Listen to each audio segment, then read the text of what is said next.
Wij gunnen iedereen een actief plekje in onze samenleving. Maar wat nu als je aan het einde van je geld nog een stuk maand overhoudt? Een held met geld is een nieuwe Bredase kijk op geld. Op een luchtige manier doorbreken we het taboe om over geldproblemen te praten. Onze helden trekken Breda in met een positief geluid over financiën. En tips, tools en informatie. Voor jong en oud. Om beter met geld om te leren gaan.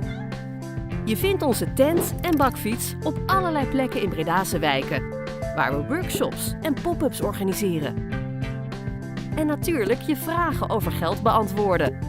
Want voordat je in de financiële problemen komt, zijn er nog heel veel dingen die je zelf kunt doen. Iedereen kan een held met geld worden. Ook jij.